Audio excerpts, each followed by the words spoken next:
Throughout this program, you will learn how one of the world's oldest cultivated crops can play a major role in dealing with some of today's environmental struggles, as well as increasing the wealth, economy, and well-being of its population. Gotta stick together and tell them this shit ain't right. Learn first and then decide.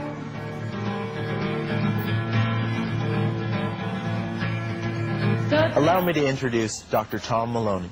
Research, hemp goes back a long ways for being used by man. Dr. Maloney is the head of the Wood Materials and Engineering Department at the Washington State University. It is in his laboratories that he and his associates test building products manufactured from hemp. Next, I'd like you to meet Ken Friedman, president of American Hemp Mercantile in Seattle, Washington. Ken imports and sells goods made from hemp, including paper, fabric, food, even furniture. And this is Paul Stanford, president of Tree Free Eco Paper in Portland, Oregon. Paul sells the many paper products that can be made from hemp, from envelopes to letterhead to corrugated boxes to computer paper. Well, our paper is made from non-wood fiber, primarily hemp. But first, let's clear the air of a few misconceptions. Hemp and marijuana are often referred to as the same substance, but this is untrue. Hemp is a plant that grows over most of the world. Its Latin name is Cannabis sativa. It is the same plant that marijuana comes from, but it's grown differently, and they hybrid it so it's very low in THC. If you were to think of an apple tree, hemp would be the tree itself, the bark, the roots, the stems, the leaves, the whole tree. Marijuana would then be the fruit of the tree, or the apples. Hemp is a crop that grows annually. It grows relatively rapidly, depending on location. In Pacific Northwest, from what I understand, is a good location for growing the hemp plant. You can get a lot of material grown annually. You can grow it on land that might not be good for forest. Perhaps the biggest hurdle tripping the hemp industry is the mistaken idea that when hemp is grown, marijuana is always produced. What a lot of people get confused about, what is hemp and what's marijuana, and I think in other parts of your program you're discussing that, but they're quite different. I always tell people, I say, well, what is hemp? I say, well, just think about hemp rope. That's the hemp that you're really familiar with. Marijuana is only grown on female plants. If male plants are grown, only industry-usable material is produced. Besides growing only male plants, science has created a genetic hybrid that produces no marijuana whatsoever. For non-industrial hemp would be illegal marijuana. The things that's being grown in people's basements are imported from Thailand. Industrial hemp is a different hybrid. It's grown differently. It's grown for the stalk. All the fibers come from the stalks. They grow it close together. They don't grow it for the leaves or the buds.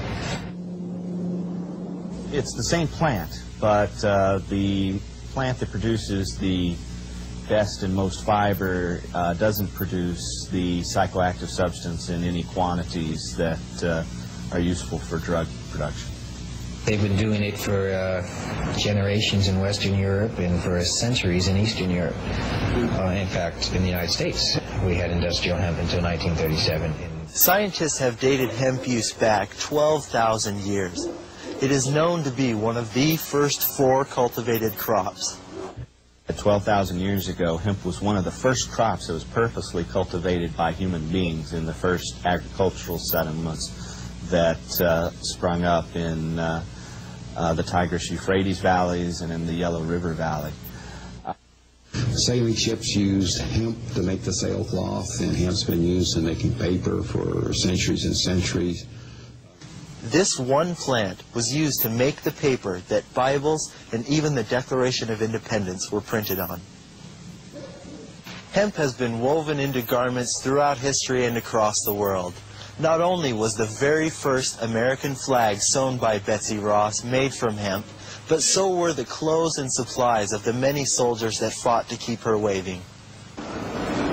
was illegal not to grow hemp in some of the British colonies because they needed it for their sails and their ropes, and they needed enough of a production to satisfy the Navy. But more recently, in the 1940s, when the United States was at war in the Pacific and many of our supplies were cut off, the United States government produced a video called Hemp for Victory. This video was to encourage farmers to grow hemp for the war effort. American hemp must meet the needs of our Army and Navy as well as of our industries. In 1942, patriotic farmers, at the government's request, planted 36,000 acres of seed hemp, an increase of several thousand %. The goal for 1943 is 50,000 acres of seed hemp. Today, when grown for paper production, it would take 4 acres of trees to make the same amount of usable pulp material as 1 acre of hemp. Well, hemp is the longest and strongest plant fiber, so it can make a stronger paper than wood fiber. Wood fiber's maximum length is about 7 to 8 millimeters, where hemp fiber can be up to 3 meters long, or hundreds of times longer. That same 1 acre of hemp can be harvested 3 times a year, for hemp only has a 120-day growing season. Tree-free paper can be made with any combination of hemp pulp from 10% to 90% to 100%. The paper we're currently producing is 90% hemp, 10% cotton. And it's got the obvious advantages over wood pulp because you don't need to cut trees to make nice paper. It's also stronger than wood pulp. It can be recycled more times. According to USDA Bulletin 404, a waste product from making canvas, rope, lace, and linen, that waste product makes more than 4 times more paper than trees. According to a Dutch study that was published in last July of '93's Pulp and Paper magazine, the total production from hemp, both the bast fiber, which can be made into both paper and textiles, plus the hurd fiber, those fibers together produce more than 8 times more paper than the most productive tree species. Another advantage to hemp paper over tree paper is that no harmful acids are used in the bleaching process. It can be bleached with hydrogen peroxide to avoid the chlorine problems from paper industry. So it is an ideal product for paper. It's an annual plant. It yields a lot of pulp, and you can make paper with the byproducts of the textile industry. So you can use all of the plant and make each of them cheaper. All of the plant. Yeah. Hemp is composed of very long fibers, up to 15 feet in length. And depending on how the hemp is grown, these fibers can be woven into fabric. Fabric as soft as women's lingerie or as rough as burlap. Again, as you know, hemp fiber can be used in the United States and is being used in cloth products. The Chinese are doing a better job right now on the lighter weight fabrics. They are spinning finer threads that the Hungarians are able to do and will start doing in bigger quantities immediately.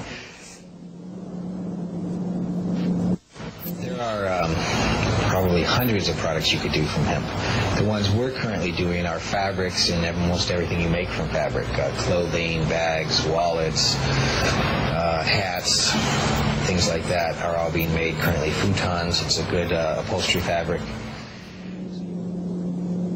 Fabric made from hemp is 3 times stronger than cotton, is more water absorbent than cotton, and is warmer than cotton. It's a good alternative to cotton because it's grown without pesticides. It stops soil erosion. It's pest resistant. It's drought resistant. Cotton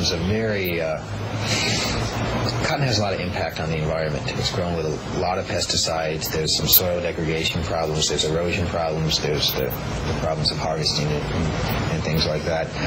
Hemp is very easy to grow. It's naturally resistant to pests, and it's naturally resistant to droughts, and so you can grow it without putting new chemicals into the environment. Visualize, if you can, a house made entirely of hemp. Start with the foundation, the concrete. In France, they have perfected a technique where you mix hemp hurd with lime. That substance then mineralizes into a material that is stronger, lighter, and more durable than concrete. as one of the numerous products where the hemp material could go would be into this product line, either as... On top of our foundation lie the building materials made from trees. Hemp has the potential to replace these products. Long fiber is very intriguing to many people because you can take that and make it into long structural pieces using that fiber, because you've got the fiber length and the hemp fiber is very strong. Well, right now, the demand exceeds the supply, and because of that, that's driven the price up. In the long term, though, when there aren't the artificial barriers to the market that exist today, hemp fiber will be less expensive. Within the walls of our house, we need plumbing. Hemp can be made into a biodegradable substitute for plastic plumbing pipes. And here's a sample of a hemp board. There's some others here too. I'm holding up one.